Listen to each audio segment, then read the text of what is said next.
The first game we're going to be taking a look at is between Alireza Firouzja and Nadirbek Abdusattorov. This was the only decisive game of the round, where Alireza won with the white pieces, making a comeback after his loss in the first round versus Fabiano Caruana.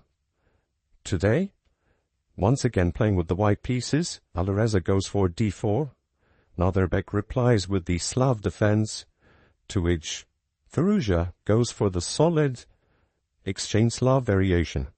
This variation has been popular at all levels for a very solid play, but at the same time hoping to outplay the black in a very symmetrical pawn structure.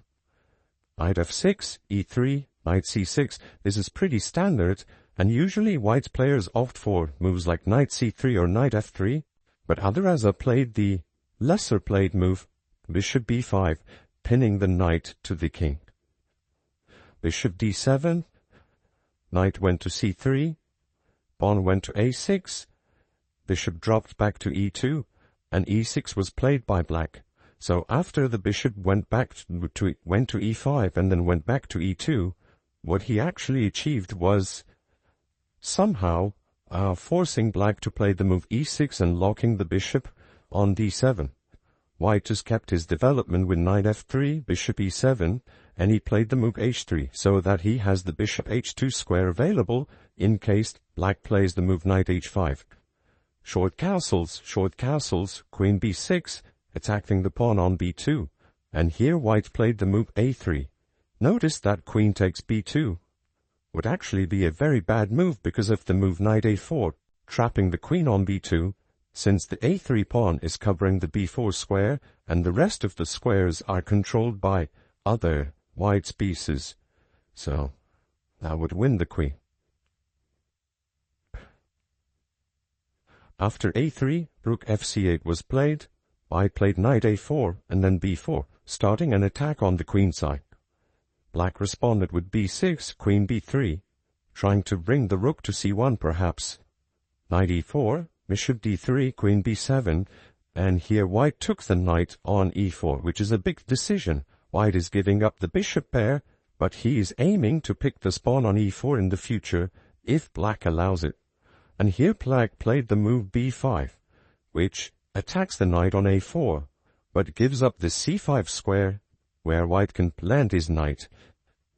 A possibility for black was to play the move knight a7, protecting the pawn on e4, and allowing the attack on the a4 knight with the bishop and having a solid position.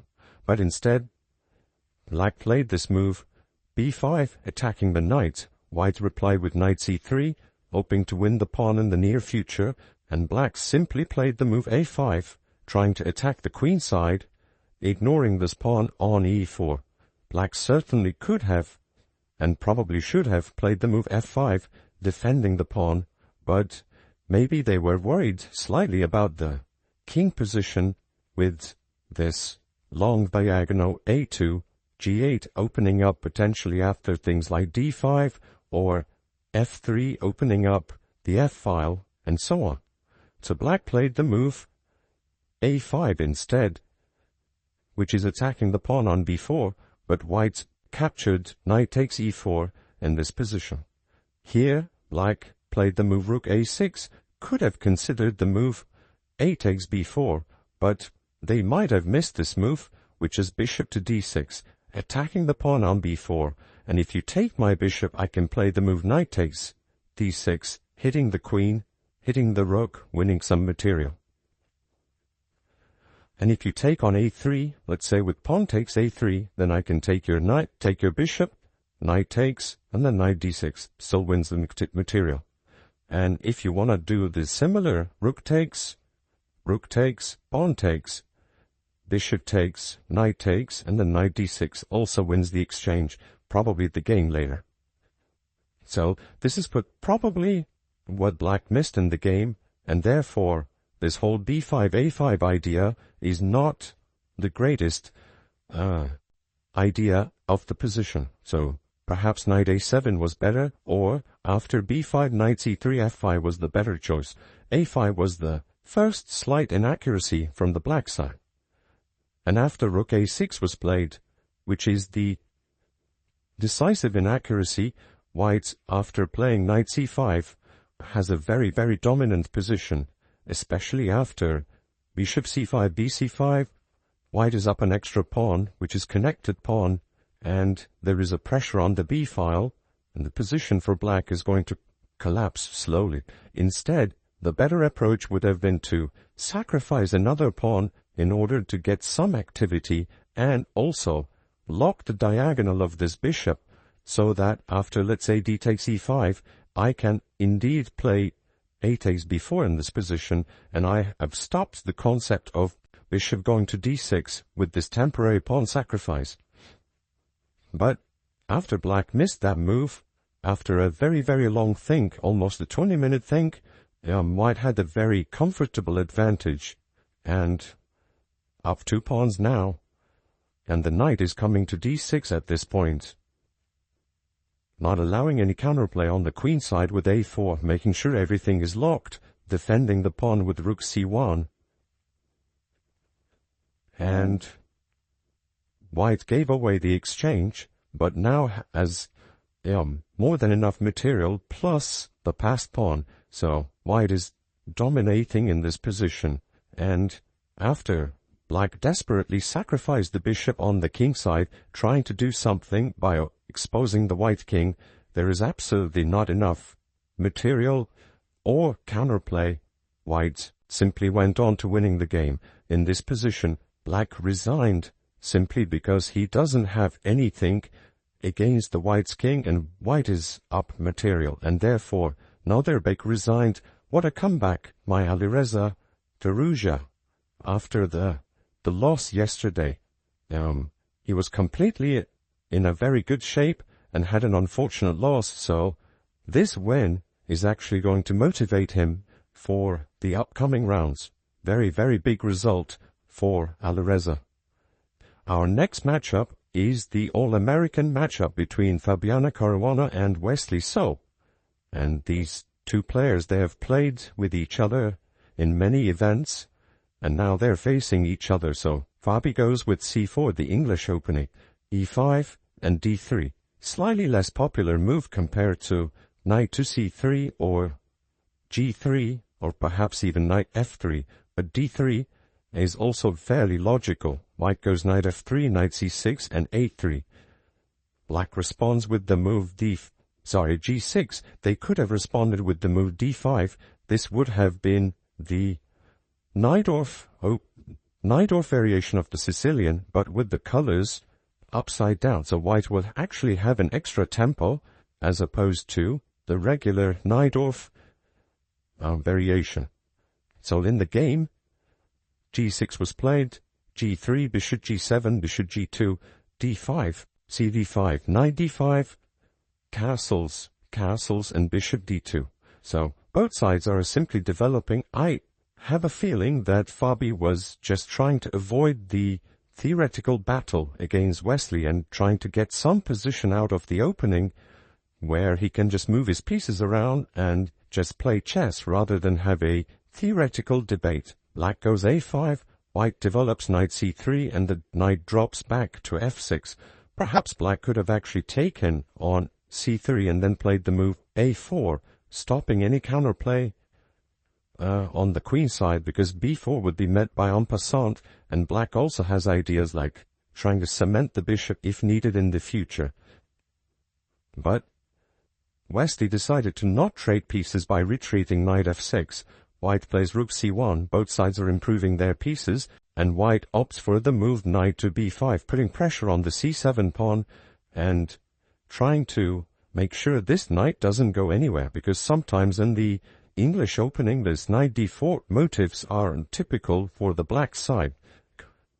Black plays h6, preventing any piece coming to g5 in case white wanted to go something like knight g5, knight e4, or bishop g5, putting pressure on this diagonal.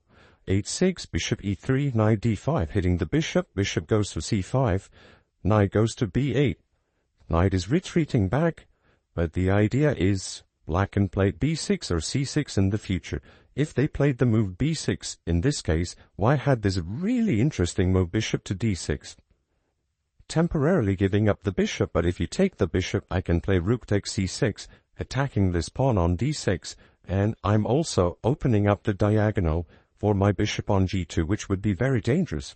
Therefore, black played the move knight to b8 so that they can play b6 on their next move, noticing that white plays the move e4 and then plays the move a4 afterwards, so that after b6, which was played in the game, white can respond with the move bishop a3. It is move 17, but players had already spent more than an hour and 10 minutes, which shows how complicated this position is. Indeed, white is attacking the pawn on c7, and black responded with knight a6, perhaps a slight mistake, because after knight a6, white played the move d4, opening up the position and getting a really sharp and good position for white. Instead, black probably should have replied with the move c5, stopping the push of d4, but there are other complications in this position. White can play the move knight takes e5, which is a temporary sacrifice, and after rook takes e5, white can play the move d4, trying to open up this diagonal. In case the rook drops back, white can always look for ideas like e5 and the position, and try to hit this rook on a8. So in this position, if black takes on d4, white can take queen takes d4, offering a queen trade, but if you take the queen, I have rook takes c8, which is an intermediate check, and that would allow white to level up the material in a very complicated fashion. Takes, rook d1, attacking the bishop. If the bishop drops anywhere but f6, I can play rook to d8, putting huge pressure, and if you go knight c6, here I can play the move e5, and after a very long and complicated line, white has finally managed to regain the piece. Black can take, white can take, black can take, and material is even, but after rook d8, rook e6, and rook, let's say, first maybe bishop to d6, or perhaps rook b8, we have a very interesting position.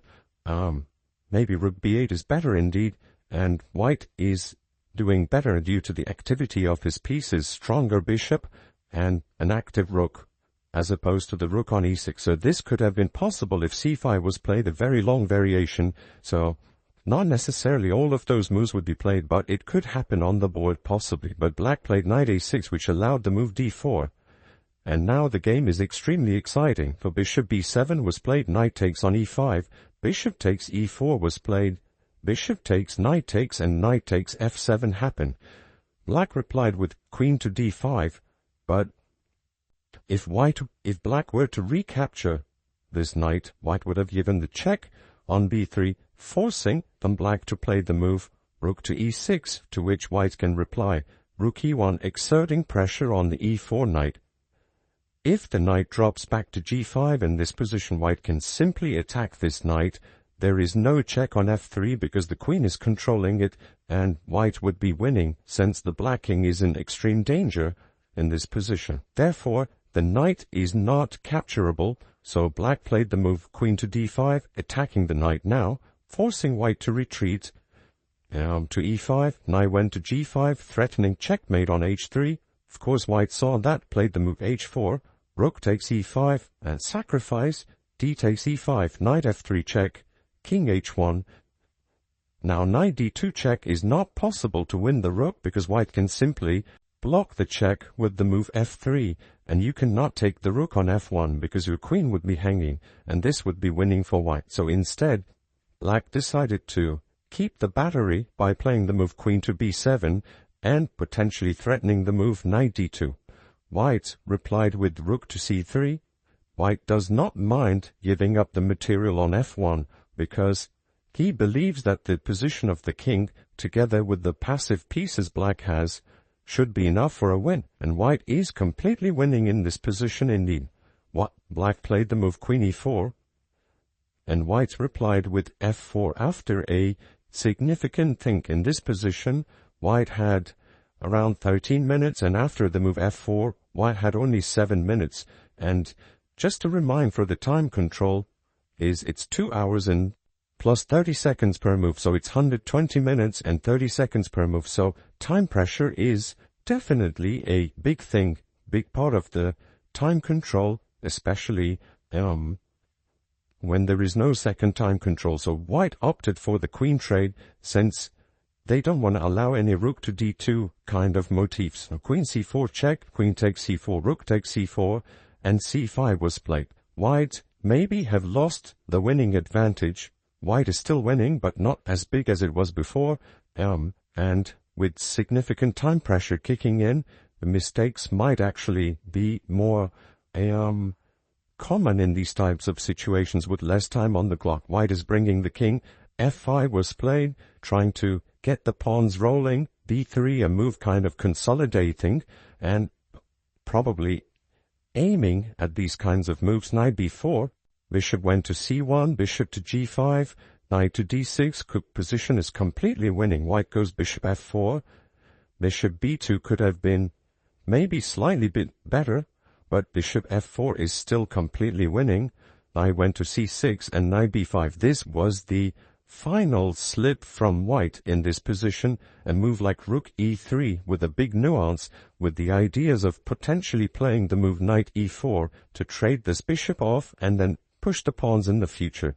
So knight b5 was the critical mistake that allowed knight to d4, f6, king f7, and once these knights were traded, this pawn is not going too far, and Fabi tried to make something out of it, but at the end of the day Wesley defended the position very well. White cannot take this pawn because of the rook e2 check, so king went to f3, but after some simplifications, the game ended in a draw after a threefold repetition. It was a very, very exciting draw.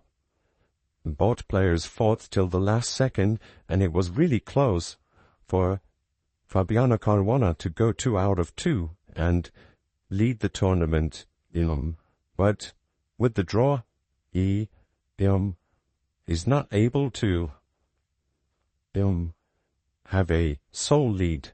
He is indeed sharing the lead with Gukesh, which we will see his game later. The next game was played between Deac, Bogdan-Daniel, and Anish, Giri. Deac, playing with the white pieces, goes for knight f3, d5, c4, knight f6, and this is the second Slav of the round, and Deac plays the move knight c3, as opposed to the exchange Slav. He goes for the mainline Slav, to which Anish replies with d takes c4. a4, bishop f5, e3, e6. This is all pretty standard theory. Queen e2, bishop went down to g6, knight e5, knight d7, takes. Both sides were playing this part of the game very, very quickly. Rook d1, queen c7, bishop d2, rook d8, h3. This is the first long think of the game. From the white side, knight d6, bishop drops back, a5, making sure that this bishop is solid on b4 in case some knight b5 discoveries happened. Queen d3, queen e7, rook c1, improving the pieces, shuffling around a little bit. Rook d7, black goes g5, maybe trying to create something on the king side with g4. Bishop b4, queen b4, knight d2, trying to create something, but queen c5 came in, offering the queens to be off the board just in case. Queens were swapped, rook a8, king f1, bringing the king. Both sides are improving their pieces. Knight f3, knight e4, rook g4. Repetition possible, but white breaks the repetition. If he played rook g5, knight e4 could force the repetition, but white is indeed slightly better, so he is trying to achieve a little bit more. Bunch of trades happened. White goes e4, trying to go e5. I'd open up the position, knight f8, very clever move, stopping any rook h7 ideas. Rook went to f4, attacking the pawn. Knight h6, defending. Bishop c2.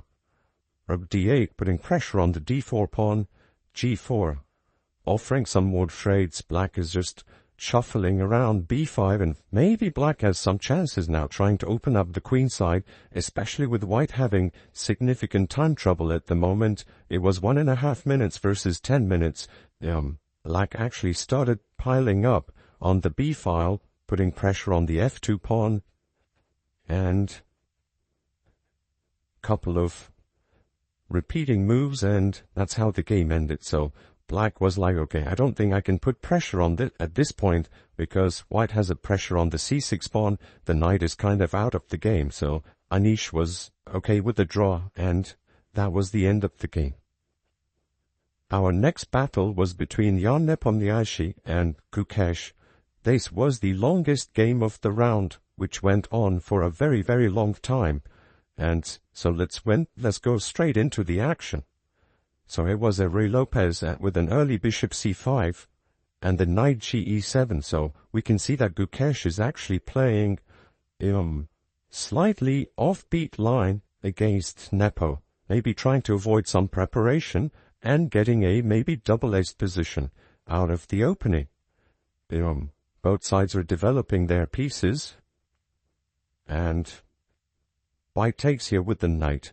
Usually, in these pawn structures, White takes with the pawn, but that would allow Black to play this move d6 to d5. That would strike the center, and perhaps after takes, White would be left with an isolated pawn, which is completely fine in this position. But White decided to go knight takes d4, trying to play maybe moves like knight e6 in the future, also trying to play moves like queen h5 as well, trying to maybe exert pressure on the king side. Black plays the move d5 nevertheless, and White drops the knight back to c2.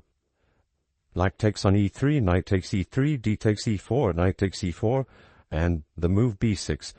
So now that the position is opened up a little bit, White has a very good attacking possibility. In this position, White played the move queen to c2, but it would have been very interesting if White played the move queen h5, with the idea of bringing the rook to d1 and the bishop to c2 to exert some big pressure on the king side. In this position, Black can respond with knight f4, attacking the queen, but the white queen can retreat, attacking the knight on f4 as well as attack the rook on a8, potentially after a discovery.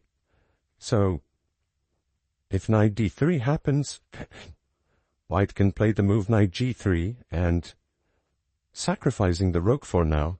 But if you take my rook, I will take your rook, putting pressure on this knight on e1.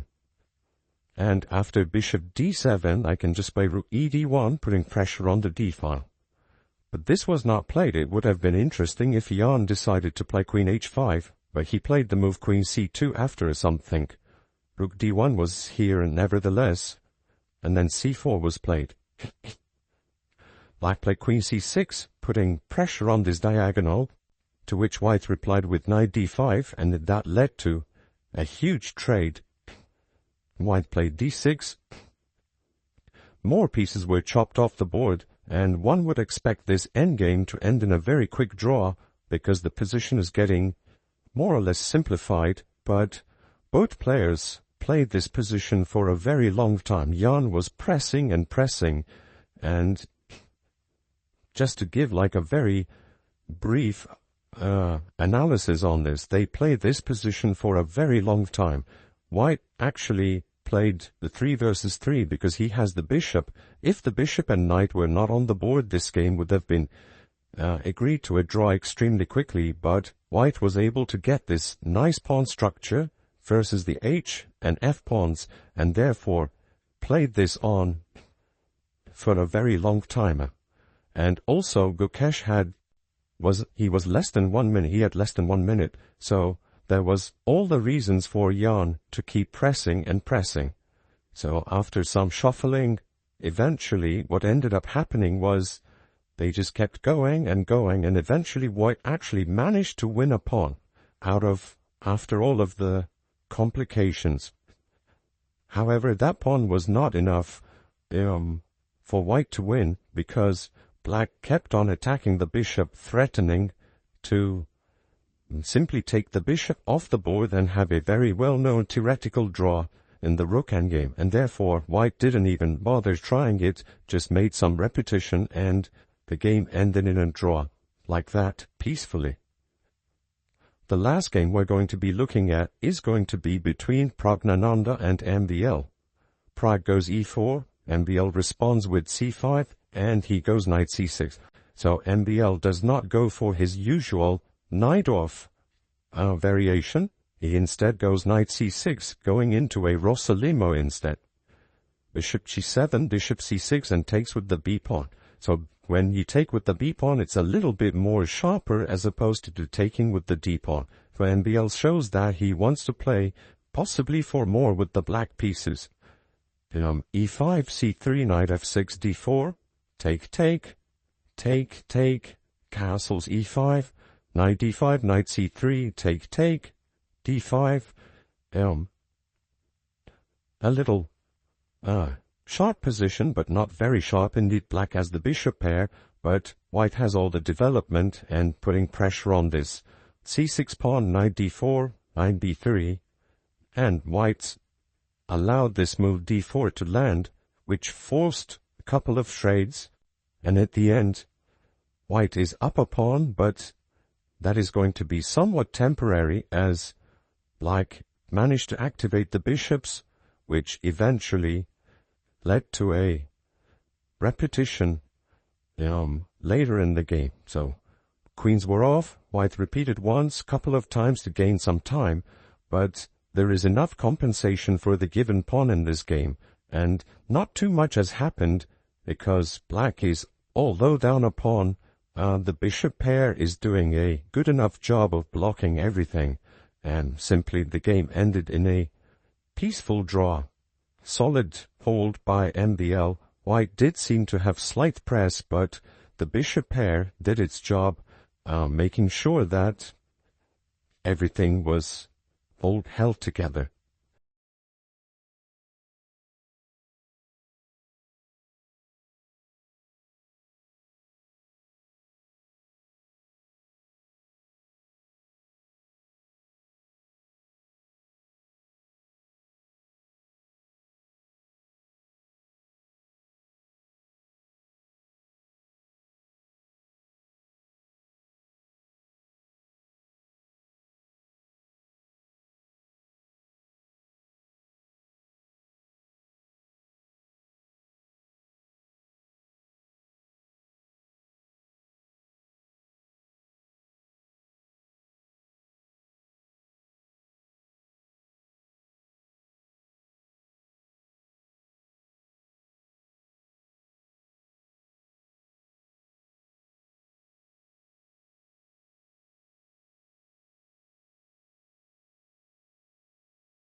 Thank you for watching the video. Don't forget to give us a like and subscribe.